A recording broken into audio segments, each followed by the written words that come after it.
आश्रय मोक्ष मार्ग प्रकाशित ग्रंथ से 5मा अधिकार पर આપણે સ્વાધ્યાય કરી રહ્યા છીએ। અન્ય મત નિરાકરણ એમાં સાંખ્ય મંતની જે મીમાંસા અહીંયા પ્રારંભ કરી છે। Page number 125-126। સાંખ્ય મત 25 તત્વને માને છે। તત્વ મીમાંસા દરેક સંપ્રદાયની જે ફિલોસોફી છે એમાં એ લોકોએ પોતાની કલ્પના અનુસાર અથવા કોઈ પાંડિત્ય બળના આધાર પર તત્વોનું નિરૂપણ કર્યું છે। એ કોઈ આપ્ત નથી, એ પાંડિત્ય એ કોઈ ન આપ્ત છે ન કોઈ સર્વજ્ઞ અર્થાત વિધાની છે। જે પણ એ સંપ્રદાયમાં જે પણ નેતૃત્વ કરતા હોય એવા પાંડિત્ય બળ દ્વારા આ તત્વ કહેવામાં આવે છે કે જે કાલ્પનિક છે। અને તત્વ કહેવાનું પ્રયોજન તો મુક્તિની પ્રાપ્તિ છે। અને એ જે તત્વ બતાવે છે એ કોઈ આત્માના હિતકારી હોય એવું કાંઈ સિદ્ધિ થતી નથી। એ ચર્ચા પણ પંડિતજી સાથે સાથે કરે છે।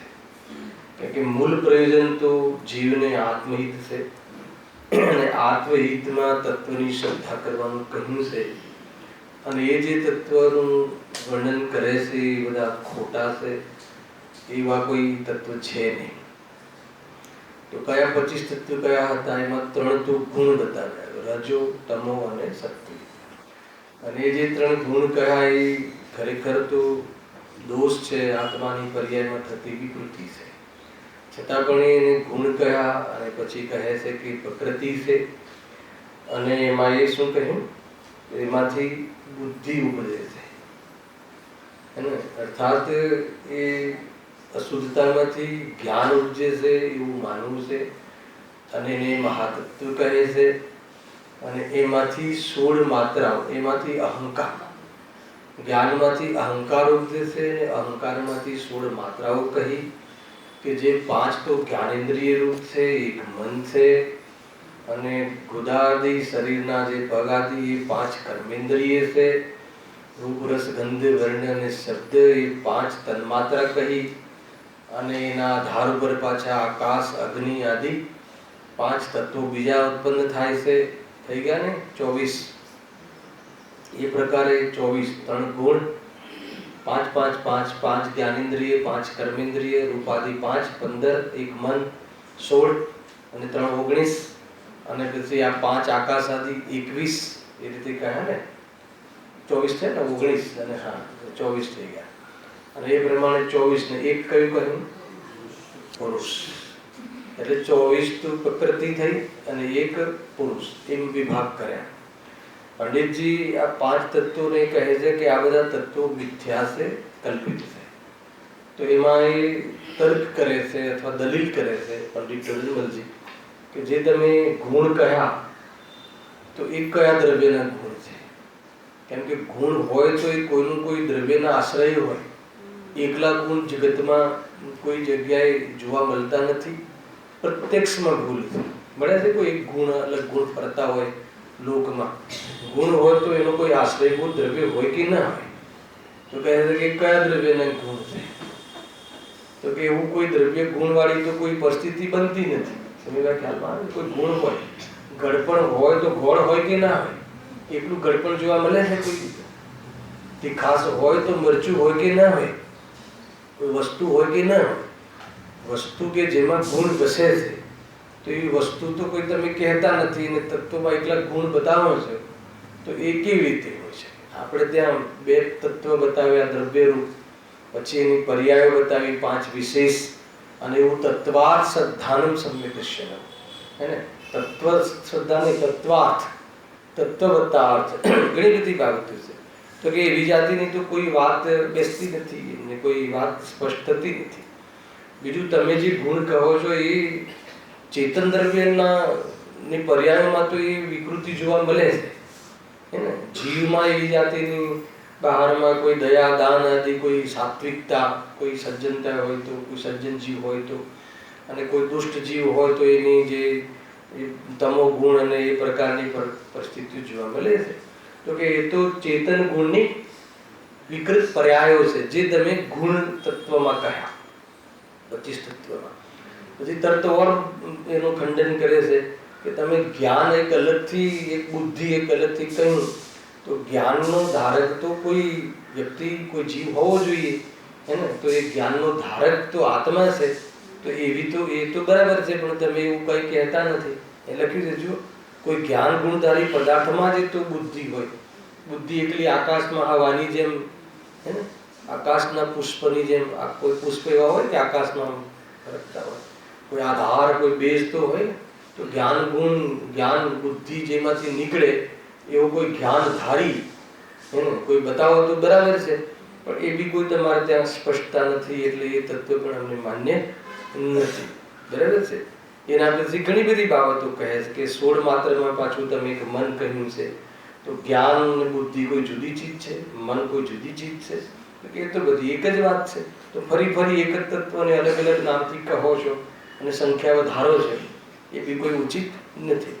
બીજું એમ બહુ જોરદાર એમને જે તોડ આપ્યો જે મતલબ કે તમે જે બુદ્ધિમાંથી શું પેદા થાય છે? અહંકાર. એને જ્ઞાન તો અહંકારને મટાડે હે ને. જ્ઞાન તો સાક્ષીભૂત તત્વ છે. અગર જ્ઞાનનો પરિચય કરે તો અહંકારનો અભાવ થઈ જાય. અને તમે એમ કહો છો કે જ્ઞાનથી તો અહંકાર થાય છે તો કે એ વાત પણ કોઈ પ્રકારે સ્પષ્ટ થતી નથી. એ લખ્યું છું અંતમાં સાક્ષીભૂતપણે જાણવાથી તો અહંકાર થતો નથી. તો તે જ્ઞાન વડે ઉપજે કેમ કહેવાય અહંકાર? Page number 126. બરાબર છે. ત્યાં સુધી થઈ ગઈ વાત. હું ફરીથી બોલું છું. વૃષભ નતું કાલે એટલે ફરીથી કહું ખ્યાલ આવે તો એ પ્રમાણે અહંકાર તો કોઈ વસ્તુમાં એકત્વ કરવું હે ને ભેદ જ્ઞાન ન હોવું જ્ઞાન સ્વભાવને ચૂકી જવું જ્ઞાનમાં વિવેક ન હોવું જ્ઞાન એક પ્રકારથી અસ્ત થઈ જવું જ્ઞાનમાં જે વિભાગ છે એ મોહના કારણે અસ્ત થઈ જવા. તો એને લઈને કોઈ પદાર્થમાં જાણવામાં આવતા પદાર્થોમાં કલ્પના કરે ઈષ્ટ અનિષ્ટ બુદ્ધિ કરે તો કે એને અહંકાર કહે છે. તો જ્ઞાનનું ન હોવું અહંકાર કારણ બને છે અથવા જ્ઞાનમાં મિથ્યાપણું હોવું એ અહંકાર અથવા એકત્વ મિથ્યાત્વમાં કારણ બને છે. અને તમે તો જ્ઞાનમાંથી અહંકાર જાણે કોઈ ક્વોલિટી હોય એ રીતે કહો છો તો એ કોઈ પણ રીતે વાત સિદ્ધ થતી નથી. એના પછી ઇન્દ્રિયોની વાત કરી જે 16 માત્રાઓ થઈ ને એ પેરેગ્રાફ આપણે ગઈકાલે એક સ્ટાર્ટ કર્યો હતો. જો વળી અહંકાર વળી 16 માત્રા ઊંચી એમાં 5 તો જ્ઞાનેન્દ્રિયો કહી. બરાબર. તમે જ્ઞાનેન્દ્રિયો કહી. હવે આપણે ત્યાં અથવા સત્ય માર્ગમાં ઇન્દ્રિયોનું શું સ્વરૂપ છે? તો કે જે શરીરમાં નેત્ર આદિ જે આકારરૂપ છે દ્રવ્યેન્દ્રિય છે. બરાબર છે. જે આ શરીરના અંગો નાક કાન આંખ આદિ એ બધી શું છે? ઇન્દ્રિયો છે. કઈ ઇન્દ્રિય છે? દ્રવ્યેન્દ્રિય છે. બરાબર. એ શરીર પરિણામને પ્રાપ્ત એવા જે 5 ઇન્દ્રિયો એ પૂતગલના ઢગલા રૂપી શરીરના અંગો છે. બરાબર છે. શરીર શું છે? પૂતગલનો ઢગલો છે. અને ઇન્દ્રિયો શું છે? શરીરના અંગો છે, ઉપકરણ છે, ઇન્સ્ટ્રુમેન્ટ છે. અને એના માધ્યમથી શું થાય છે? એના માધ્યમથી છદ્મસ્થ વિસ્તારમાં જીવ જ્ઞાનનો વ્યવસાય કરે છે, ઇન્દ્રિયોથી નહીં. બરાબર છે. આ એ જે જ્ઞાનનો વ્યવસાય કરે છે એ જ્ઞાન ભાવેન્દ્રિય છે હે ને. ઇન્દ્રિયનું આલંબન લઈને જાણવું થાય છે. અને ઇન્દ્રિય છે એ તો શરીરના પરિણામ છે એવું તો છે. અહીંયા કહ્યું ને લખ્યું ઇન્દ્રિયો તો પૃથ્વી આદિવત જળ દેખાય છે અને અન્ય વર્ણાદિકને જાણવાનું ઇન્દ્રિયોના માધ્યમથી સ્પર્શ રસ ગંધ વર્ણ આદિ જે જ્ઞાન થાય ને પૂતગલ સંબંધી એને ભાવેન્દ્રિય કહે છે. તો ભાવેન્દ્રિય શું છે? એ તો જ્ઞાનની અલ્પ અર્થાત વિભાવરૂપ પર્યાય છે. અને દ્રવ્યેન્દ્રિય શું છે? શરીર પરિણામને પ્રાપ્ત એવા અંગો છે, પૂતગલના પરિણામ છે. તો આ તો ખ્યાલમાં આવે છે.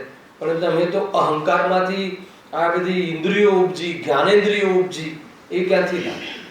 ઇન્દ્રિયોના માધ્યમથી જાણવાવાળું જ્ઞાન ક્યાંથી ઉત્પન્ન થાય છે? જ્ઞાયકમાંથી કે ઇન્દ્રિયોમાંથી? તો જ્ઞાયકમાંથી ઉત્પન્ન થાય છે.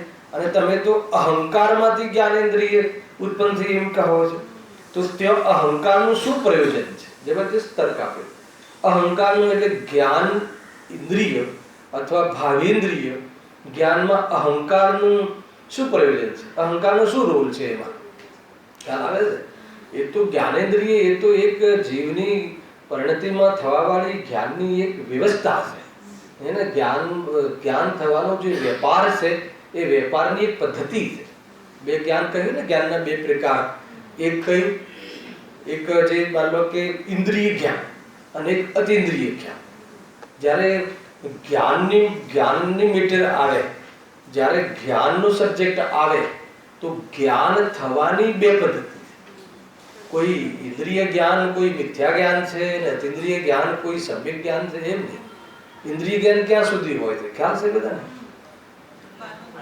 12મા ગુણસ્થાન સુધી ઇન્દ્રિય જ્ઞાન હોય છે. ઇન્દ્રિય જ્ઞાન એટલે શું? કે જે જ્ઞાન ઇન્દ્રિયોનું અવલંબન લઈને પર પદાર્થોને જાણવામાં પ્રવર્તે. કેમ પર પદાર્થ લીધા?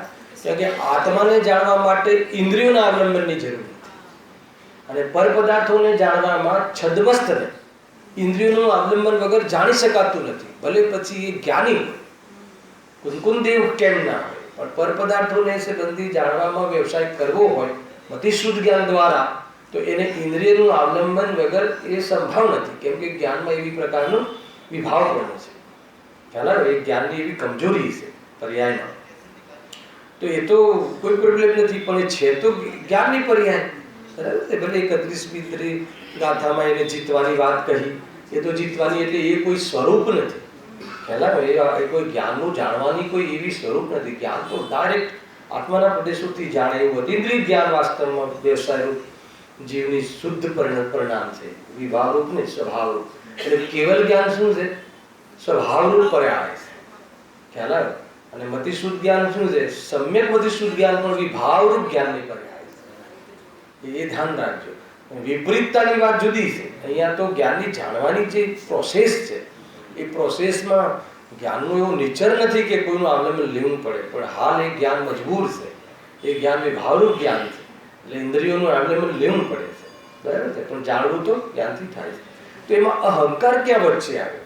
તમે અહંકારમાંથી આ જ્ઞાનેન્દ્રિયો ઉપજી 16 માત્રામાં, એ વાત ક્યાં બેસે છે? શું પ્રયોજન છે એનું? જો આગળ લખે છે, શું અહંકાર બુદ્ધિ રહિત કોઈને દેખાય છે? શું કહે છે? ખ્યાલ આવે ને? કે અહંકાર કોઈ માની લો કે બુદ્ધિ રહિત જીવ હોય, એને તો અહંકાર દેખાય છે. ખ્યાલ આવે? બુદ્ધિ રહિત એટલે શું? બુદ્ધિમાં વિવેક ના હોય તો અહંકાર દેખાય છે. બુદ્ધિ હોય તો અહંકાર જતું રહે છે. અને તમે તો કહો છો કે બુદ્ધિમાંથી અહંકાર ઉત્પન્ન થાય છે અને પાછું અહંકારમાંથી જ્ઞાનેન્દ્રિય ઉત્પન્ન થાય છે. તો કે આ બધી કલ્પના છે. ખબર નહીં આટલા બુદ્ધિશાળી જીવો આવી રીતે કેવી રીતે કાલ્પનિક તત્વ કહ્યા, અને પાછું એવી મોક્ષ માટે આ તત્વની શ્રદ્ધાનો એટલે કે પ્રેરણા આપે. કોઈ સ્પષ્ટતા નથી. એવું નથી કે પંડિતજીએ અહીંયા કહ્યું સ્પષ્ટતા નથી. તમે એ સંપ્રદાયમાં જાઓ ને તો બી સ્પષ્ટતા નથી કરી શકતા એ તત્વ સંબંધી. હે ને? પછી છેલ્લે શું કહે કે નહીં, અમારા કપિલે કહ્યા છે, અમારા કપિલાદિએ કહ્યા છે. કપિલાદિ છે ને એમના જે પ્રણેતા, હર સંપ્રદાયના કોઈને કોઈ પ્રણેતા હોય છે. હે ને? કે સંપ્રદાય એવા ખોટા સંપ્રદાય ચલાવવા, હે ને, ખોટા મત ચલાવવા અને દુનિયાને ખોટી દૃષ્ટિ ખોટી જગ્યાએ લઈ જવા મોક્ષના નામે, એનાથી બહુ મોટો અપરાધ ઓર કયો હોઈ શકે? ખ્યાલ આવે ભાઈ? બહુ ધ્યાન રાખજો. એટલે સાચા તત્વનો અભ્યાસ કરે, અહીંયા આ ફિલ્ડમાં આવી નહીં, પણ પછી એ તત્વમાં પોતાનું કંઈ ઘુસાડે, કોઈ એવી કે હું દુનિયાને કંઈક સભામાં કોઈ અન્ય વિદ્વાનોથી કે ગુરુદેવથી કોઈ અલગ કહી અને નામ કમાવું. ખ્યાલ આવે? ભાઈ બહુ ધ્યાન રાખવા જેવું છે. ખ્યાલ આવે? કે જે મંચથી શંકરાચાર્ય આદિ જે જૈન શાસનના મજાક ઉડાવવા વાળા, સ્યાદવાદ અનેકાંતની એને એમાં ભૂલ કાઢવા વાળા એવા ગુરુઓની જ્યાં વાતો ચાલતી હોય જે સ્ટેજથી, અને ત્યાં જીવ સાંભળવા જાય તો એને વિચાર કરવો જોઈએ. ખ્યાલ આવે ભાઈ? વિચાર કરજો થોડો. બહુ શંકરાચાર્ય આદિની બહુ વાતો ચાલે છે ત્યાં ધરમપુરમાં, અને ત્યાં થોડી ઘણી આત્માની વાતો કહે. તમને ખ્યાલ છે શંકરાચાર્ય જે ગુરુ થઈ ગયા વેદાંતમાં, એ લોકો આ જે સાંખ્ય મત આદિમાં એ લોકોએ બહુ વિરોધ કર્યો. આપણો જે જૈન શાસનમાં તો એ લોકો અનેકાંત સ્યાદવાદમાં તો એ લોકો કહે કે ઘડીમાં તમે આમ કહો છો, ઘડીમાં તમે આમ કહો છો. તો એ ભાઈ અપેક્ષાથી વાત છે ને, અપેક્ષાથી કોઈ વસ્તુની સિદ્ધિ કરવામાં આવે છે અને અપેક્ષાથી કહીને દ્રષ્ટિ તો નિરપેક્ષ કરાવી છે, એ પ્રયોજન છે જૈન શાસનનું.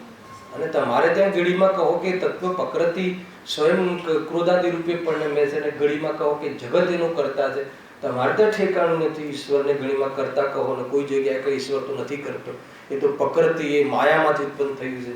અને ઘડીમાં એમ કહો કે જગતમાં ખાલી ઈશ્વર સિવાય બીજું કંઈ છે જ નહીં, કોઈ ઠેકાણું નથી, કોઈ સ્પષ્ટતા નથી. ખ્યાલ આવે તમને? ભાઈ ભ્રમિત નહીં થવું. હું તો ઘણી વાર હવે કહું છું કે હવે આપણે આત્મહિત માટે કોઈ ચીજ શોધવાની જરૂર નથી. હજુ કોઈ શોધવાનું બાકી રહ્યું એવું લાગતું હોય તો સમજી લો કે બહુ મોટી ભૂલ છે. આત્મહિત માટે જેટલી ચીજ જોઈએ ગુરુદેવે આમ હાથમાં આપી દીધી છે. હવે મારે કોઈ ગુરુ નથી જોઈતો. ખ્યાલ આવ્યો કે હવે તો જે કહ્યું છે એ પ્રમાણે મારે પુરુષાર્થ જોઈએ છે. હજુ તમે એમ લાગતું કે હજુ કોઈ જગ્યાએ કોઈ ઓર વાત હશે તો જૈન શાસન પર શંકા કરવાનું ફલ બહુ માઠું છે. ધ્યાન રાખજો. મેં લગભગ આ બચપનમાં એક વાત કહી હતી, કોઈને ધ્યાનમાં આવી કે ભાઈ જે ગુરુદેવશ્રી જે તત્વ કહ્યા છે, જે અર્જુન ભગવાનની વાત આપણને પહોંચાડી છે, એ વાતમાં અગર તેને શંકા થતી હોય કંબત પરે આદિ તો કે તારી દુર્દશા છે. ન બોલાય એવો શબ્દ આવી ગયો કે ભાઈ કોઈ અભવ્ય જીવ હોઈ શકે. શું કામ કહીએ કોઈને અભવ્ય? ગાયક જ છે પરંતુ એની હાલ એ દશા બહુ ગંભીર છે, વિચાર કરવા જેવું. અને કોઈ તત્વને ખોટા ઠરાવે, કોઈ પર્ટિક્યુલરલી કોઈ વ્યક્તિ તેને પસંદ ના હોય એને લઈને કોઈ તત્વ ખોટા ઠરાવે તો એની સજા તને ખ્યાલ નથી. અર્યંતનો વિરોધ છે. બહુ શાંતિથી વિચારજો. આપણી સભામાં તો કોઈ જરૂર નથી આ વાત કહેવાની, છતાં પણ કોઈ જગ્યાએ શોધખોળ ચાલુ રહે છે ને તો એટલે કહેવું છે. કેમ હલી જાય છે શ્રદ્ધા સમીરભાઈ? કેમ હવે બસ એવું લાગે કે ત્યાં થોડીક વ્યવસ્થાઓ મળે ને થોડોક આરામ ને થોડું બહારમાં સામગ્રીની વ્યવસ્થાઓ વિશેષ હોય તો એ ધર્મ સાચો હોય? કેમ એવું લાગે છે? અને આપણે ત્યાં તો અભ્યાસમાં લેવું છે, બહારમાં વ્યવસ્થાઓમાં શું રહેવું? કદાચ કોઈ જૈન શાસનમાં દિગંબર જૈન ધર્મોના ક્ષેત્રોમાં અથવા આયોજનોમાં કોઈ વિશેષ વ્યવસ્થાઓ ન હોય તો ધર્મ ખોટો છે.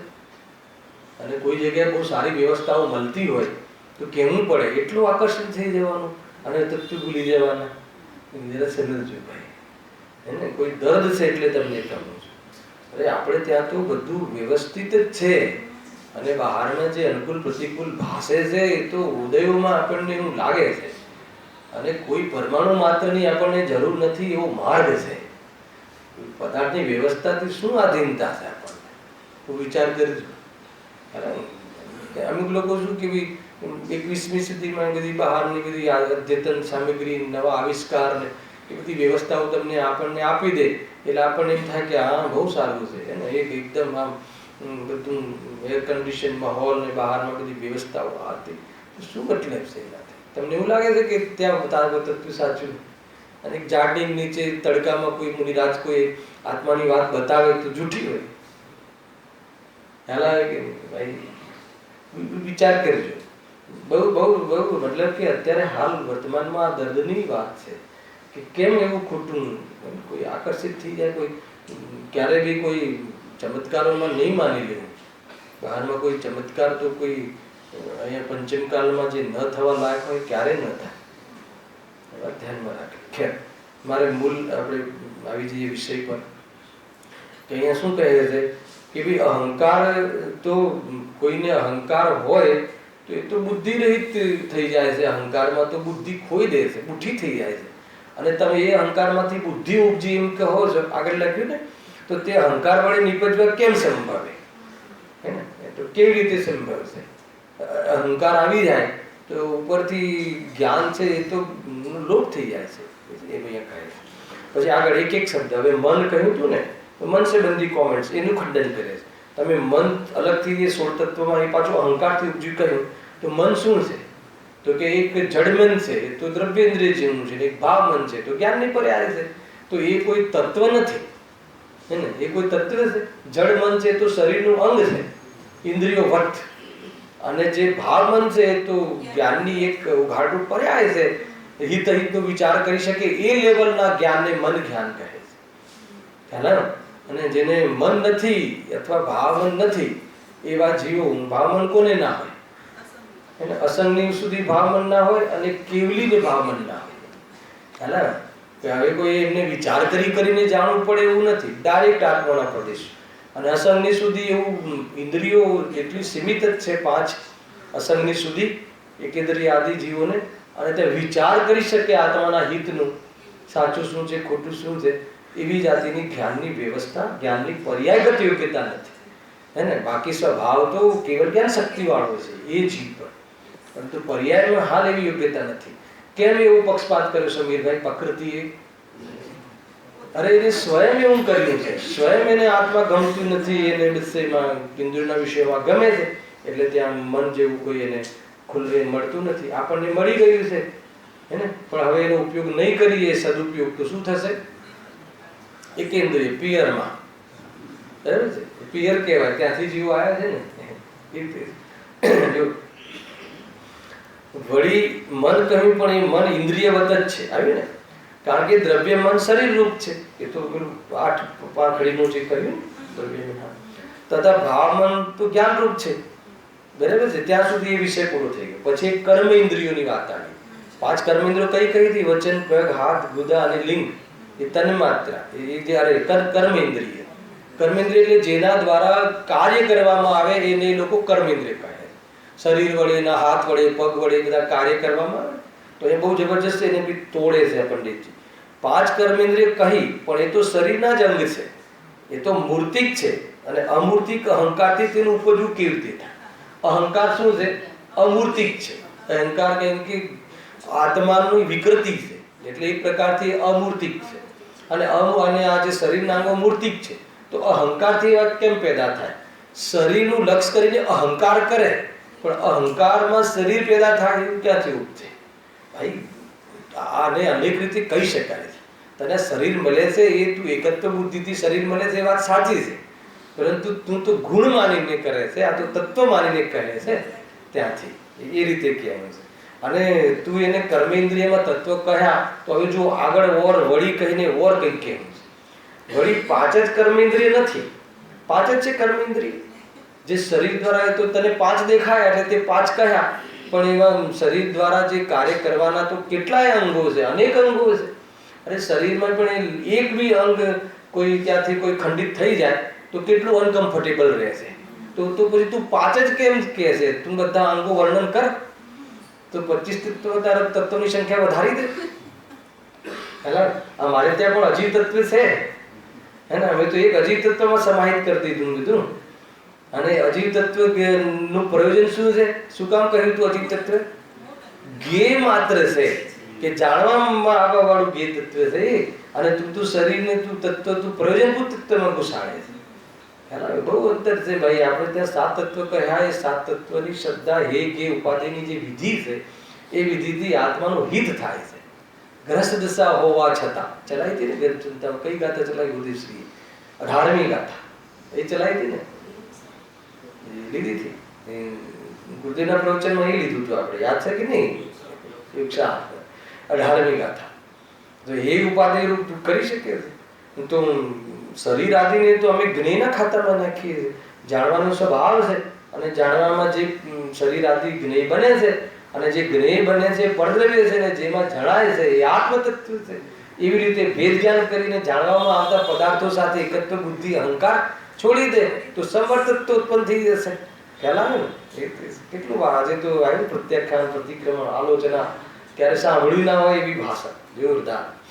એ રાગાદી ભાવ એ પરમ તત્વ છે, એમાં નથી મને અનુભવાતું, પર્યાયમાં છે, એ મને અનુભવમાં નથી આવતું. જ્ઞેય બને છે એટલે સબર તત્વ ઉત્પન્ન થાય છે. જ્યારે બધા જ્ઞેય બને ને, એને જ્ઞેય ક્યારે કહેવાય? આ લાકડી છે કે જ્ઞેય છે?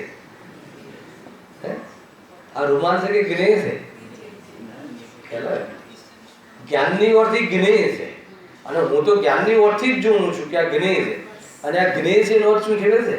આ જ્ઞેય છે એવું ક્યારે કહેવાય? કે આમાં જ્યારે કોઈ પ્રયોજન પાસિત ના થાય તો જ્ઞેય બને, અને કોઈ પ્રયોજન પાસિત થઈ ગયું તો જ્ઞેય થઈ ગયું. કોઈ પ્રયોજન પાસે થઈ ગયું તો આપણું થઈ ગયું, એકત્વ ઘૂસી ગયું, ઈષ્ટ અનિષ્ટની કલ્પના થઈ ગઈ તો સંસાર ચાલુ થઈ ગયો. આને જ્ઞેયથી કઈ અધિક લાગે તો સંસાર ઉભો થાય છે, અને આ જ્ઞેય સુધી જણાય તો પર્યાયનો વ્યવહાર રહે છે, અને જ્યારે જ્ઞાયક દેખાય તો પર્યાયનો શુદ્ધ વ્યવહાર ઉત્પન્ન થાય છે, નિશ્ચય ઉત્પન્ન થાય છે, કે આખી વાત જ બદલાઈ જાય. એટલું જ છે મોક્ષમાં. ખ્યાલ આ જ્ઞેય બને તો પર્યાયનો વ્યવહાર થયો, અને જ્ઞાન એ નિશ્ચય છે. ખ્યાલ અને એ જ્યારે જ્ઞાનનો અનુભવ કરે એ પર્યાયનો શુદ્ધ વ્યવહાર છે, અને પરદ્રવ્યની ઓળથી એ જ્ઞાનની પર્યાયને કહીએ તો પર્યાયનો હે ને એ વ્યવહાર છે, અસદભૂત વ્યવહાર કહી દીધો ગુરુદેવશ્રી. બહુ બધી બાબતો છે. ટૂંકમાં દુનિયામાં ક્યાંય મારી જ્ઞાનની પર્યાય પણ જ્યાંથી આવે છે ત્યાં બેસવાનું છે, જ્ઞાનની પર્યાયમાં પણ નથી બેસવાનું. એ તો જ્ઞાનની પર્યાયને પકડીને જ્ઞાન સુધી જવાનું છે, દ્રષ્ટિ નથી કરવાની. પ્રયોગ ખ્યાલમાં આવે છે આખો, બહુ પ્રયોગો તો કહ્યા કે તે છે. જો બહુ જોરદાર લીધું છે. વળી 5 જ કર્મેન્દ્રિય નથી, પણ શરીરના તો બધા અંગો કાર્યકારી છે. તમે બધી કર્મેન્દ્રિયો 5 જ કેમ લીધા? હે ને અત્યારે 21મી સદીમાં તો ઘણું બધું દેખાય શરીરમાં. ખોલસ, કિડની, હાર્ટ, બતાવો શરીરમાં મુખ્ય પાર્ટ કયો છે? એને તો તમે ગણાવ્યો જ નહીં. હે ને ખરેખર કાર્ય તો હાર્ટ કાર્ય કરતું બંધ થઈ જાય તો બાકીના અંગોની શું કિંમત? બરાબર છે કે નહીં? તો એ તમે 5 કર્મેન્દ્રિયમાં તો હાર્ટનું જે મેઇન ફંક્શનિંગ ચીજ છે, કિડની જે મેઇન કાર્ય કરવા વાળી ચીજ છે, કિડની બંધ થઈ જાય, હાર્ટ બંધ થઈ જાય તો શું બંધ થઈ જાય? બધું બંધ થઈ જાય. પછી પગ ગમે એટલા રોપાણા હોય શું કરવા? ખ્યાલ આવે કે નહીં? તો એને તો તમે ગણાવતા જ નથી. ઓર એક તર્ક શું ખંડન કરે છે પંડિતજીની, શું વિચક્ષણ બુદ્ધિ છે. તમે 16માં 5 જ કેમ લીધા? શરીરમાં પછી લેવું હોય તો ઓર બી ઇમ્પોર્ટન્સ એના ઓર્ગન્સ છે કે જે દુનિયામાં જે બહુ મહત્વપૂર્ણ ગણે છે આજે તો કે એ વખતે બધા મૂર્ખ હશે કે એ બધું હાથ બાટ ખબર જ નહીં હોય. કેટલી બધી વાતો ઊભી થાય. સમજમાં આવે છે આખી વાત? જો અચ્છા, હવે જે તત્વ કહ્યા આપણે, જે 7 તત્વ કહ્યા એ ખાલી મનુષ્ય પર્યાય માટે જ છે કે ચારે પર્યાય માટે છે? અચ્છા, સુખી ચારે ગતિના જીવોને થવું છે કે ખાલી આપણે જ થવું છે? તો 7 તત્વ તો સર્વત્ર હોવા જોઈએ ને. તો 7 તત્વ તો ચારે ગતિના જીવો માટે છે. હે ને ભલે એને શબ્દ ના આવડે ઢોરને, તો બી 7 તત્વની શ્રદ્ધા કરીને જ્ઞાની થઈ જાય છે, જૈન બની જાય છે. સિંહ જૈન બની જાય છે કે નહીં? બોલો. તો પછી હવે તમે જે 16 તત્વ કહ્યા અને એમાં કર્મેન્દ્રિય કહી, એ તો ખાલી મનુષ્યની જ કહી, જો લખ્યું છે અહીંયા. એ તો કેવળ મનુષ્ય આશ્રિત જ નથી, તથા વર્ણન તો સર્વજીવ આશ્રિત છે, કેવળ મનુષ્ય પર આશ્રિત જ નથી. તેથી સૂંઢ, પૂંછ ઇત્યાદિ અંગ પણ કર્મેન્દ્રિયો છે, એ કેમ ના લીધા? લખ્યું છે ને. તો અહીં 5ની સંખ્યા કેમ કહી? ખ્યાલ આવે? જે પૂંછડું છે ને ઢોરને, એ તો એનું તો બહુ મોટો ઉપયોગ છે એને જીવનમાં. એનાથી જે મચ્છર આદિ એને જે કાટે છે તો એનાથી બચવા માટે એને તો બહુ મોટું અંગ છે. તો પછી એને તમે કેમ ના લીધું? બરાબર છે. ભલે મનુષ્યની મૂછ કામમાં ના આવે, પણ તિર્યંજની પૂંછ કામમાં આવે. મૂછ બી કામમાં આવે છે કે નહીં? બહુ બધી બાબતો છે ભાઈ. કોઈ ઠેકાણું નથી કોઈ તત્વોની. કોઈ કેટલી સરસ વાત છે. આપણે ત્યાં હંમેશા આ સાંભળીને આપણને જે માલ મળ્યો છે એનો મહિમા આવવો જોઈએ. અને જે વિધિથી મળ્યું છે તત્વ, તો એમને ત્યાં બી કદાચ કોમન નામ આવશે, પણ એ જે રીતે એનો એપ્રોચ છે, ત્યાં એનો જે પ્રયોગ બતાવે છે એ બહુ જ ઉત્સવ છે. એવું નથી ઘણી બધી બાબતો આવવાની છે. બધા તત્વો ઘણી આપણે ત્યાં કહ્યા છે એવા બી કહેશે. બુદ્ધિ તો આપણે ત્યાં બી, પણ એમને બુદ્ધિ શામાં લીધી? અહંકારમાંથી લીધી. ઇમેજ છે. જો આગળ વળી એક હવે એને ખંડન કરે છે. બરાબર છે. પછી સ્પર્શાદી લીધું ને એમને, બીજા જો સ્પર્શ, રૂપ, રસ, ગંધ, વર્ણ અને શબ્દ, આ 5 લીધા. આ 5 તન માત્રા કહી તો એ બી 16 તત્વમાં ગણાવ્યા. શામાંથી પેદા થાય છે? રૂપાથી, અહંકાર. અરે કોઈનું રૂપ જોઈને અહંકાર થાય, રૂપ જોઈને અહંકાર પેદા થાય. એ તો કહે છે કે અહંકારમાંથી રૂપ પેદા થાય. આખી કેટલી ખોટી વાત છે. અને કોઈનું રૂપ, કોઈનું રસ, કોઈ સરસ સ્વાદ હોય રસગુલ્લાનો, તો એને જેને એનું લક્ષ કરીને જે અહંકાર કરી લે, અહંકાર એટલે એમાં સુખ બુદ્ધિ. કોઈ અહંકારમાંથી રસગુણ પેદા થાય, અને રસગુણમાંથી પાછું શું પેદા થાય છે? જલ પેદા થાય. પ્રત્યક્ષમાં જૂઠું છે, તો બી એને માનવા વાળા બહુ ટોળાના ટોળા છે. આખી વાત સમજમાં આવે છે ભાઈ, કે સામાન્ય વાત નથી આ. વળી સ્પર્શાદિક 5 તન્માત્રા કહી, પણ રૂપાદિ કઈ જુદી વસ્તુ નથી. એ તો પરમાણુઓથી તન્મય ગુણ છે. તમે જે રૂપ સ્પર્શ રસ વર્ણ જે કહ્યું, ગંધ કહ્યું, એ શું છે? એ 5 છે કે એક પરમાણુના 5 ગુણ છે? હે, એ તો ગુણ છે એના. શબ્દ એ પરમાણુની પર્યાય છે, શબ્દ ગુણ નથી, કર્ણેન્દ્રનો વિષય છે. ખ્યાલ? શબ્દ તો બે પરમાણુ ટકરાય એટલે જે ધ્વનિ પેદા થાય, ખ્યાલ ને, એ સંબંધી એટલે એ તો વ્યંજન પર્યાય છે, દ્રવ્ય પર્યાય છે.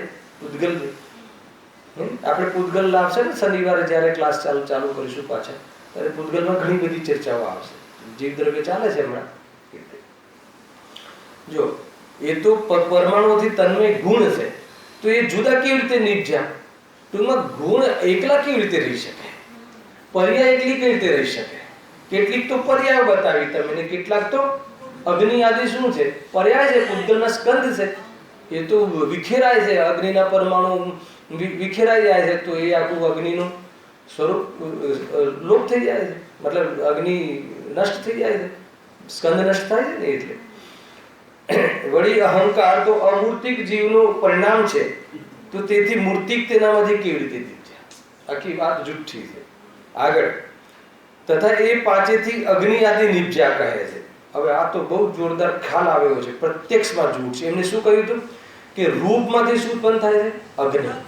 અને અગ્નિ સ્વયં પૂતગલ છે, સ્કંદ છે. એમાં 5 4 ગુણ છે. સ્પર્શ રસ ગંધ વર્ણ છે કે નહીં? બધા ગુણો છે એમાં. એની પર્યાયો પણ છે. તે પણ પ્રત્યક્ષ જૂઠ છે, કારણ કે રૂપાદિ અને અગ્નિ આદિને સહભૂત ગુણી સંબંધ છે.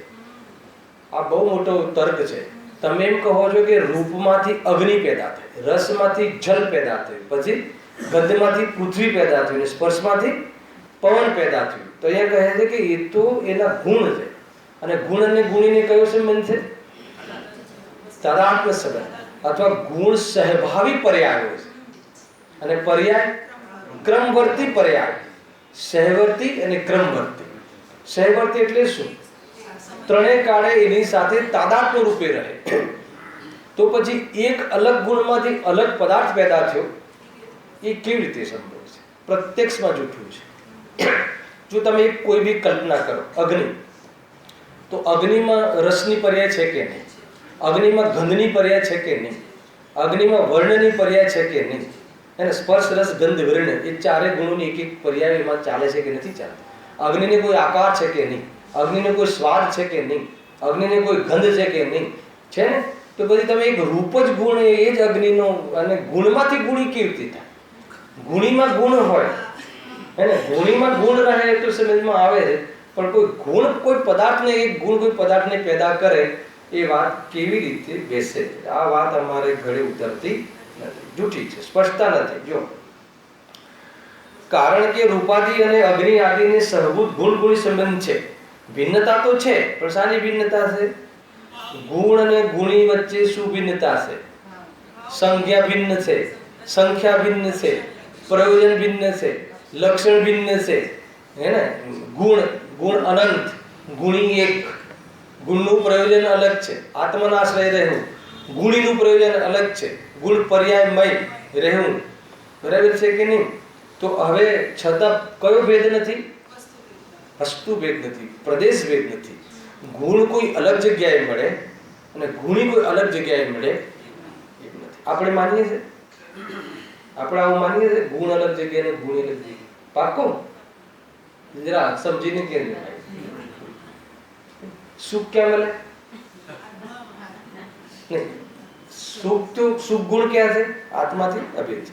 આપણે સુખ ક્યાં શોધીએ છીએ? તો આ મતમાં આવે કે ના આવે? જ્ઞાન ક્યાંથી મળે? ઇન્દ્રિયોમાંથી કે ગુરુમાંથી? ખ્યાલ છે? તો એ કહે છે કે કેવી રીતે ગુણ તો એનાથી અભેદ છે, એને લખ્યું તાદાત્મ્ય રૂપ છે. એ પ્રદેશ ભેદ નથી. મારે તો એ બતાવવું છે કે આપણે જ્ઞાન આદિને પ્રદેશ ભેદ માનીએ છીએ કે નથી માનતા? માનીએ છીએ. પ્રદેશ ભેદ એટલે બાર શોધવું એનું નામ પ્રદેશ ભેદ. અરે એ તારાથી એ નામ અલગ અલગ છે, કેમ કે અલગ અલગ અન્ય વસ્તુઓ છે. અગર જો સંખ્યા ભિન્ન ના હોત, સંખ્યા રીતે ભિન્ન ના હોત તો અનંત સિદ્ધ ના થાત. ખ્યાલ? અને અનંત સિદ્ધ ના થાત અને એના લક્ષણ ભિન્ન ના હોત તો મોક્ષ માર્ગ ના બનત. શ્રદ્ધા જ્ઞાન ચારિત્રની રીતે ખ્યાલ આવે છે તમને? તો એ બધી સમસ્યાઓ ઉત્પન્ન થાય. પણ પ્રદેશ ભિન્ન માનીએ તો ક્યારે આત્મા પ્રગટ જ નહીં થાય પર્યાય. ખ્યાલ આવે છે ભાઈ? જોરદાર છે. બધું વેદ જ્ઞાનમાં જ છે. આ ઘટાડો તમે રૂપાધિક વડે અગ્નિ આદિ ઉપજે કેવી રીતે માનીએ? જો આમાં લખ્યું ને, માત્ર કહેવામાં ભિન્નતા છે. કહેવામાં એટલે આ રીતે ભિન્નતા છે, પણ વસ્તુમાં ભેદ નથી. કોઈ પ્રકારે જુદા ભાસતા નથી. હે ને? જુદા ભાસતા નથી. જ્ઞાન અને આત્મા, જ્ઞાન તે જ આત્મા, હે ને? અને જ્ઞાનની પર્યાય એ બી આત્મા. શુદ્ધનેનો વિષય નિલેશભાઈ કેટલું જોરદાર શીખવાડ્યું હતું કે શુદ્ધ પર્યાયને પણ શુદ્ધનેનો વિષય કહે, શુદ્ધાત્માને પણ શુદ્ધનેનો વિષય કહે. કેટલી બધી વાત કરી. કેમ કે પર્યાય જે પેદા થાય છે એ જે એ ગાયકમાંથી જ આવે છે, તો એ અપેક્ષા એને કહે છે. બધું બહુ સરસ લખાવ્યું હતું ને, કે નોટ્સ બનાવવાની છે. સારો વિષય ચાલે. કહેવા માત્ર વડે જ તેમાં ભેદ ઉપજાવીએ છીએ. કહેવા માત્ર એટલે કેમ કે એવા ભેદ તો છે, પરંતુ એવો ભેદ નથી. એવો ભેદ તો છે, ગુણ ગુણીનો ભેદ તો છે, પરંતુ કેવો ભેદ નથી? કે જેવી રીતે શરીર અને આત્મા જુદા છે, જેવી રીતે લાકડી અને આત્મા જુદા છે, એવી રીતે જ્ઞાન અને આત્મા જુદા નથી. જેવી રીતે રાગ અને આત્મા જુદા છે, હે ને, એવી રીતે જ્ઞાન અને આત્મા જુદા નથી. તો કેવી રીતે અભિન્ન છે? જેવી રીતે ગોળ અને ગળપણ અભિન્ન છે, હે ને, જેવી રીતે ગોળ અને ગળપણ નામ જુદા છે એ રીતે તો જુદા છે, પરંતુ જેવી રીતે ગોળ અને ગળપણ અભિન્ન છે એવી રીતે જ્ઞાન, સુખ અને આત્મા અભિન્ન છે. એટલે ગોળ ગળપણ જોઈતું હોય તો ગોળ પાસે જવું, એવી રીતે સુખ જોઈતું હોય તો આત્મા પાસે જવું એટલે શું? હે ને? ક્યાં જવું, ક્યાં છે આત્મા, એ બધા પ્રશ્નો પછી પેદા થાય છે. જો ગજબ છે. તો રૂપાધિક વડે અગ્નિ આદિ ઉપજે કેવી રીતે માનીએ? કહેવામાં પણ ગુણીમાં ગુણ છે, કહેવામાં પણ ગુણીમાં ગુણ છે, પણ ગુણથી ગુણી નિપજ્યો, હે ને? ગુણોના સમૂહને દ્રવ્ય કહે છે. દ્રવ્યમાં ગુણ હોય છે, પણ કોઈ ગુણ, કોઈ એક ગુણ દ્રવ્યને ઉપજાવે છે એવી કોઈ વસ્તુમાં વ્યવસ્થા છે, એ આપણને પ્રત્યક્ષમાં ખ્યાલ આવે છે. હવે પુરુષ પર આવી આવો. એક 24 તત્વની થઈ વાત ખતમ, પ્રકૃતિના ગુણો ખતમ થયા. હવે એક કયો છે? પુરુષ. વળી એ સર્વથી ભિન્ન એક પુરુષ કહે છે, બરાબર? પણ તેનું સ્વરૂપ અવક્તવ્ય કાંઈ પ્રત્યુત્તર કરતા નથી. તમે એક ગ્રુપ જ્યાં ચાલતું હોય ત્યાં તમે પૂછો કે ભાઈ તમારે ત્યાં 25 તત્વ કયા, એમાં 24 તત્વ તમે પ્રકૃતિના કયા. પ્રકૃતિના એટલે જુદા, આત્માથી જુદા. અને એક જે તત્વ છે એ પુરુષ, એ જે તત્વ છે એક, બરાબર? એ લોકો આત્મા અનંત નથી માનતા, એક આત્મા. હવે આપણને સામા ગણતા હશે, હવે એ તો એ જાણે. અથવા એ વ્યક્તિ જે 25 તત્વ ભણતો હશે, એ 25 તત્વ પોતાને પ્રકૃતિમાં મૂકે કે સામા મૂકે, એ સૌથી મોટી સમસ્યા.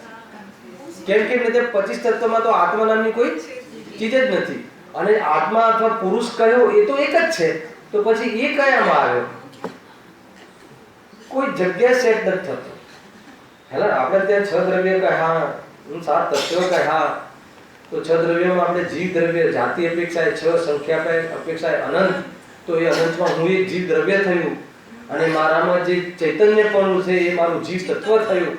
કેટલું આમ તરત જ ધારું પકડમાં આવે છે, અનુમાનથી બી પકડવામાં આવે છે, અને સ્વસંવેદનમાં પ્રત્યક્ષ થઈ જાય તો 100 તત્વ ઉત્પન્ન થઈ જાય છે, અને પર્યાયમાં પરમાત્મા તો પ્રગટ થઈ જાય છે. હવે એવી તો કોઈ વ્યવસ્થા એમને ત્યાં તો મોક્ષની કે કોઈ વેદજ્ઞાનની કોઈ વાત જ નથી. ખ્યાલ?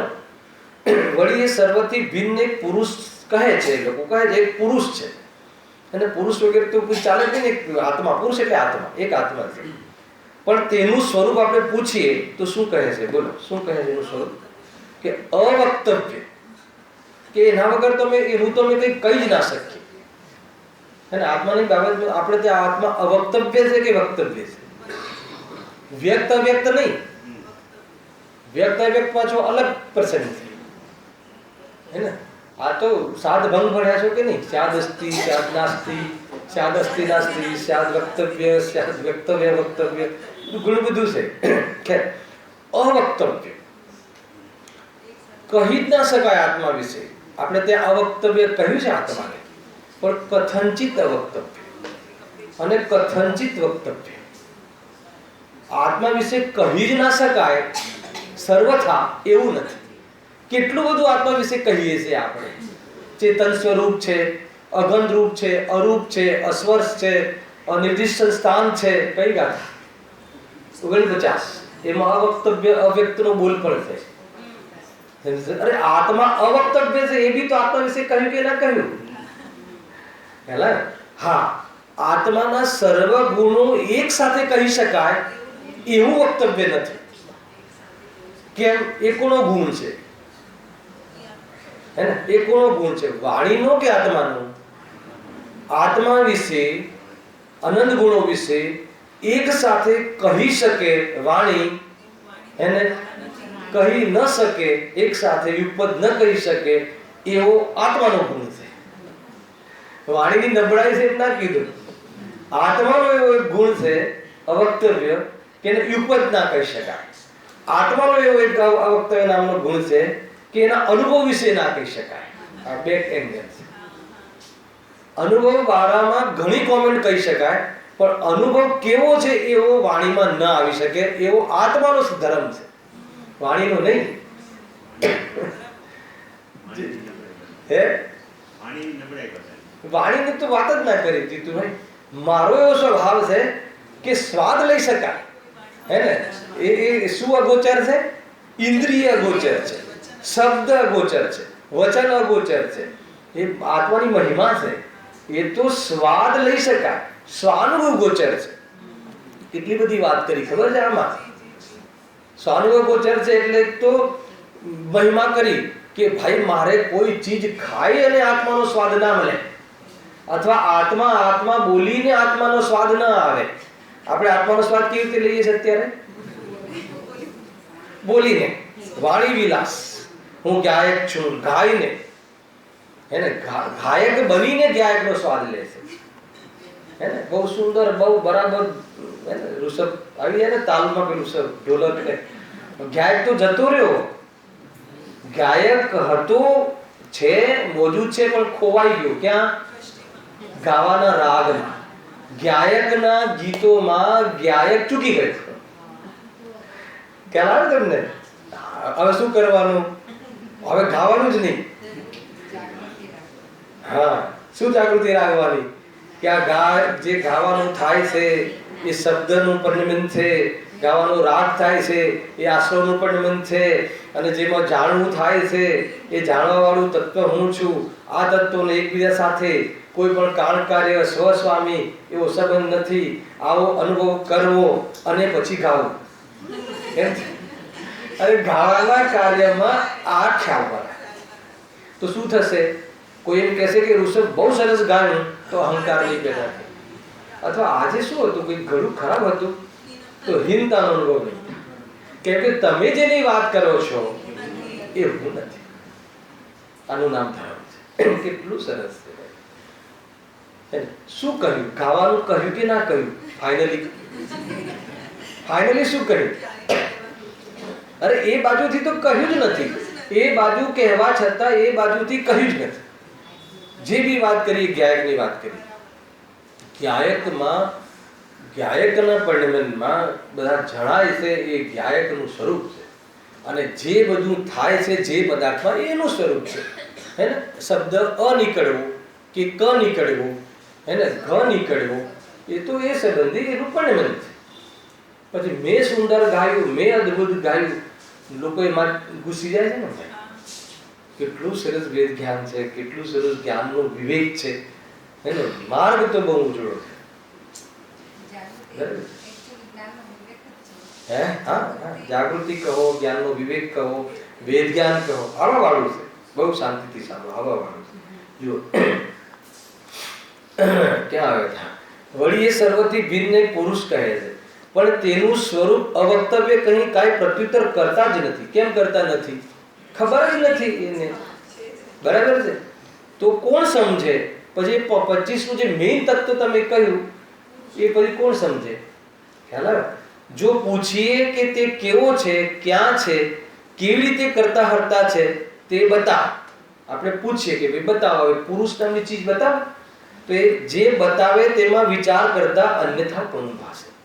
એ જે બી બતાવે, એ જે જ્ઞાયક અથવા તો સર્વજ્ઞ પ્રભુએ જે આપણને આત્મા વિશે અથવા વસ્તુ સ્વરૂપ વિશે અથવા તત્વ વિશે જે બતાવ્યું છે, એનાથી એ અન્યથા જ ભાષશે. ખ્યાલ આવ્યો? આપણે ત્યાં ચેતન, જડ અને જીવ બે જુદા છે. તો એ ક્યારે બી જે બી કહેશે મા વાત સિદ્ધ નહીં થાય. દરેક પદાર્થ ગુણ પર્યાય વધ છે, સ્વતંત્ર છે, પોતાની સંપત્તિ સહિત છે. એક દ્રવ્ય બીજા દ્રવ્યનું કરી શકતો નથી. આ જેટલું બી સર્વજ્ઞ ભગવાને જે તત્વ વિશે કહ્યું છે, એ તત્વ વિશે એ જે લોકો બતાવશે આત્મા વિશે કે એના સ્વરૂપ વિશે, એ બધું આ સાચા તત્વથી કેવું ભાસશે? અન્યથા જ ભાસશે. તો પછી એ અન્યથા તમે કેવી રીતે માનો છો? અરે એનાથી પ્રયોજન સિદ્ધ નથી થતું ને. એ માનવાથી જીવ સુખી થતો નથી ને. એ માનવાથી રાગ દ્વેષ ટળતો નથી ને. એ માનવાથી મિથ્યાત્વ ટળતું નથી ને. એ માનવાથી નિર્જરા થતી નથી, જીવ મુક્તિને પામતો નથી. એટલે પછી એ તત્વ અન્યથા જ કહેવાય ને. તત્વ સાચા તત્વ હોય તો એ સમજીને, એ સદ્ધીને, એને માનીને આપણને સુખ ચેન મળવું જોઈએ ને. હવે તમે જે કહો છો એ પુરુષ છે પણ ખબર જ નથી, એ તો કહી જ ના શકે કોઈ, તો પછી હવે મારે શું કરવાનું? What next? પછી 25 તત્વો વિશે તમે આગળ જે તત્વો કહ્યા એમાં તો કંઈ હાથમાં આવ્યું નહીં. પછી એમને એમ હતું કે છેલ્લું 25મા તત્વમાં કાંઈ મળી જશે, પણ એમાં બી તો કંઈ હાથમાં આવ્યું નહીં. હવે મારે પછી આપણે શું કરવાનું? ખાલી તમારે ત્યાં આવવાનું, 25 નામ સાંભળવાના અને એવો ભ્રમ રાખવાનો કે મને મોક્ષ થઈ જશે. તો એવું છે? અરે જીવની ખબર નહીં બુદ્ધિ ક્યાં ખરાબ થઈ ગઈ છે કે પ્રત્યક્ષમાં ખ્યાલ આવે. જેટલા બી અત્યારે સંપ્રદાયો ચાલે છે એમાં એક બી એવું આમ આપણને સીધું ભાષિત ના થાય. ઓછી બુદ્ધિમાં પણ આપણી પાસે જેટલી બુદ્ધિ છે ને એ બુદ્ધિમાં પણ એ સિદ્ધ ના થાય કે અહીંયા કોઈ સુખની વાત આપે છે. તમે જોઈ લેજો, કોઈ બી તમે જેટલા અત્યારે તમારા ખ્યાલમાં જે ચાલે છે ને એમાં તમે મને કોઈ એક લઈ આવજો કે નહીં ભાઈ એ લોકો આ જે કહે છે ને એમાં સીધું જેવું સુખ મળે, તો એવું જરા રૂષક હોય તો શોધીને કહેજો. અસંભવ છે, અસંભવ દોષ છે. એ લક્ષણ જે બતાવે છે અસંભવ દોષ છે. અવ્યાપ્તિ અતિવ્યાપ્તિ નહીં, અસંભવ છે. તો કેવી રીતે પછી એને લક્ષણ બાંધીએ અથવા કેવી રીતે અમે એને પછી માર્ગનું કારણ માનીએ ને એમાં ઉતરીએ? કેવી રીતે સંભવ છે? સમજમાં આવે છે કોઈ વાત? એ રીતે જો એ પ્રમાણે સાંખ્ય મતમાં કહેલા કલ્પિત તત્વ મિથ્યા જાણવા, હે ને? એક જ લીટીમાં બધું બતાવી દીધું. હવે ઓર કઈ કહેવું છે? બહુ અદભુત ચર્ચા છે. આપણી પાસે જે 7-8 મિનિટ છે ને તો એમાં આપણે વિચાર કરીએ છીએ. બરાબર? આ વચ્ચે કેમ કહું 7-8 મિનિટ? હે ને? જીવને એમ લાગે કે 7 જ મિનિટ બેસવાનું છે તો થોડોક ઉપયોગ એનો લાગે. આ બી એક મનોવિજ્ઞાન છે. હેલા કે હવે ગરમીમાં પંખા બંધ ક્યાંક 7 જ મિનિટ બેસવાનું, 7 મિનિટમાં છુટ્ટી થઈ જવાની. અને કોઈને એમ લાગે કે 7 મિનિટમાં જ આ વિષય પતાવવાનો છે તો ઉપયોગ સૂક્ષ્મ કર્યો. સાંભળો હવે એ મોક્ષ માર્ગ વિશે એમની શું કલ્પના છે? જોરદાર. જો વળી તેઓ પુરુષને, એને 25મું તત્વ પ્રકૃતિથી ભિન્ન જાણવાનું નામ મોક્ષ માર્ગ કહે છે. તો એમાં શું ખોટું કીધું? આત્માને ને પ્રકૃતિને જુદી માનવી, જે બધું કહ્યું એને જુદું માનવું તો એનાથી મોક્ષ થઈ જાય. તો એમાં શું ખોટું કીધું? ખ્યાલ આવે? પરંતુ એ કોણે આત્મા કહે છે ને કોણાથી ભિન્ન, ક્યાં આશ્રવ તત્વ, ક્યાં જીવ તત્વ, એ તો ખબર જ નથી. જો અને એ લોકો આ તો બહુ શોર્ટકટમાં આપ્યું છે જયેશભાઈ, બાકી આનો તો બહુ વિસ્તાર છે.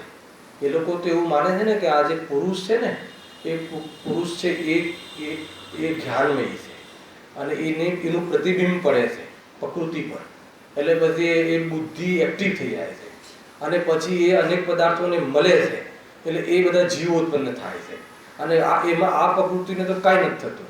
પછી એ પુરુષની સાથે રહે છે ને પ્રકૃતિ, એને બે સાથે રહે ને એટલે એમાં રાગ પેદા થાય છે. પણ આ આત્માને તો કોઈ રાગ આદિ પેદા થતો જ નથી. આપણે ત્યાં પણ છે, આપણે ત્યાં તો પર્યાયમાં રાગ રૂપે પરિણમે છે, પરંતુ શુદ્ધાત્મા રાગ રૂપે થતો જ નથી. આપણે ત્યાં એવું છે હેલો. અને શુદ્ધાત્માનું લક્ષ કરે તો પર્યાયમાં બી રાગ પેદા થતો નથી. તો એ આખી એક વિધિ છે. આમને ત્યાં તો કંઈક જુદું છે કે પ્રકૃતિની સાથે રહે પુરુષ એટલે પછી કોઈ વિકૃતિ પેદા થાય છે અને એ રીતે બધું પેદા થાય છે. તમે આનું વિસ્તારથી વાંચો ને સાંખ્ય મતનું તો બહુ બધું વિસ્તાર છે, આપણે એટલું પ્રયોજન નથી. એટલે જેટલું છે એટલું આપણે વાંચી લઈએ. વળી તેઓ પુરુષને પ્રકૃતિથી ભિન્ન જાણવાનું નામ મોક્ષ માર્ગ કહે છે. પણ પ્રથમ તો પ્રકૃતિ પુરુષ કોઈ છે જ નહીં. આટલું બધું સ્ટેટમેન્ટ એને ખંડન કર્યું ને. પહેલા તું પુરુષ તો બતાવ અલગથી. અમે તને આત્મા બતાવીએ, જે જાણે છે તે આત્મા છે અને જે જાણતો નથી એ જડ છે અને એમાં લક્ષ કરે તો કર્મ બંધાય છે, એ પ્રકૃતિ છે અને એનું લક્ષ કરીને રાગદ્વેષ થાય એ ભાવ દોષ છે.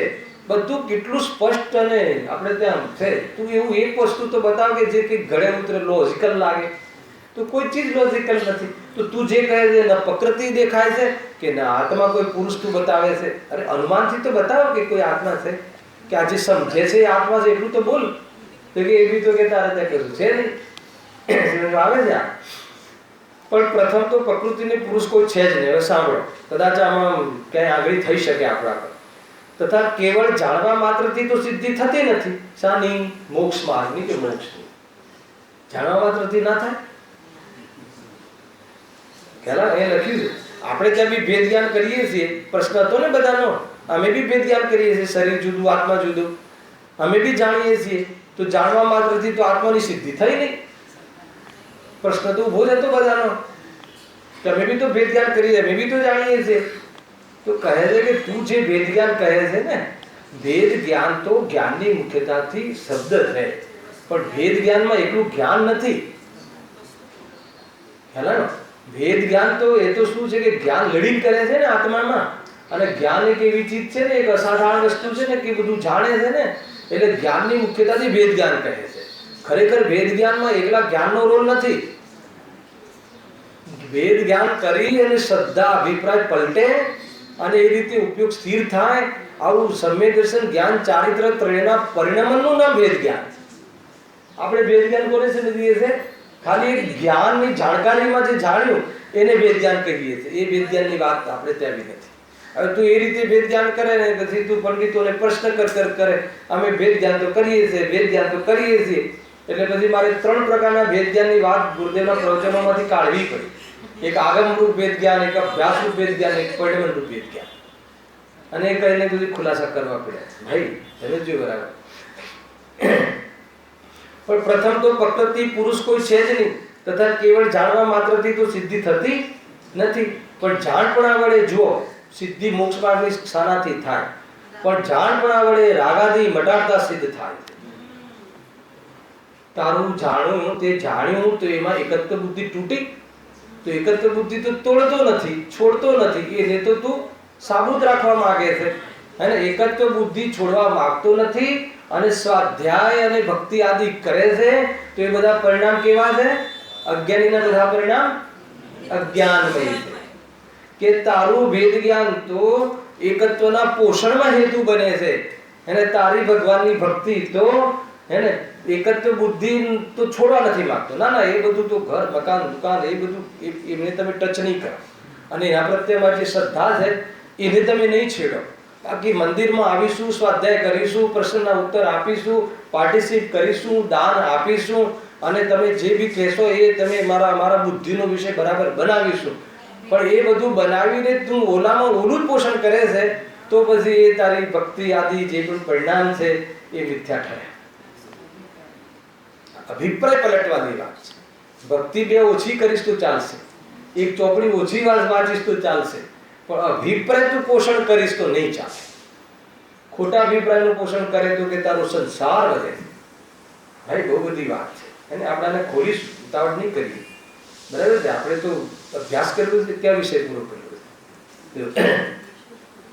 તથા કેવળ જાણવા માત્ર તો સિદ્ધિ થતી નથી, પણ જાણવા વડે રાગાદી મટાડતા સિદ્ધ થાય છે. કોણ? મોક્ષ માર્ગ.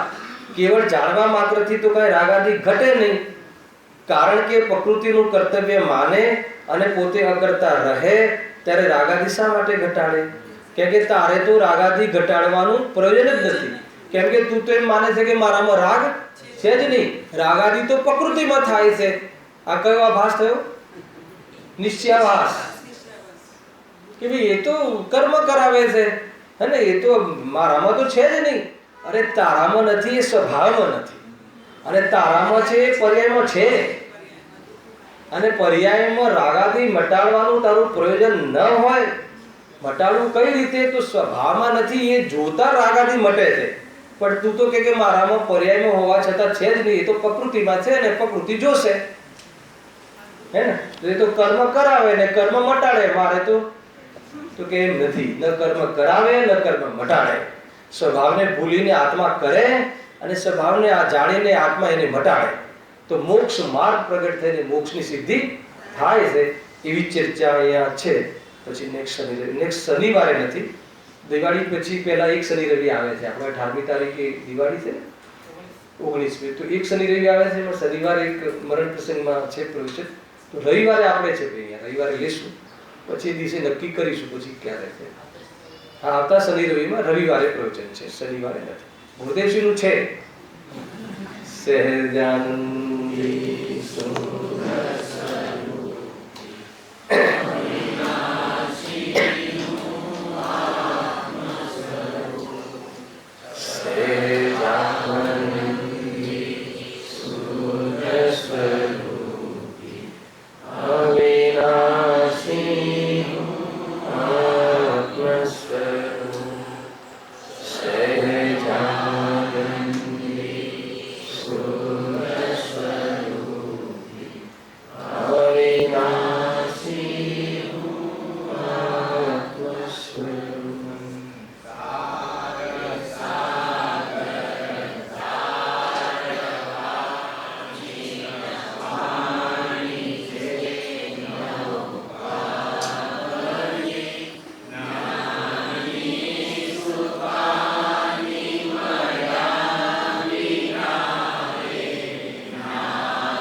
રાખતા હો હંમેશા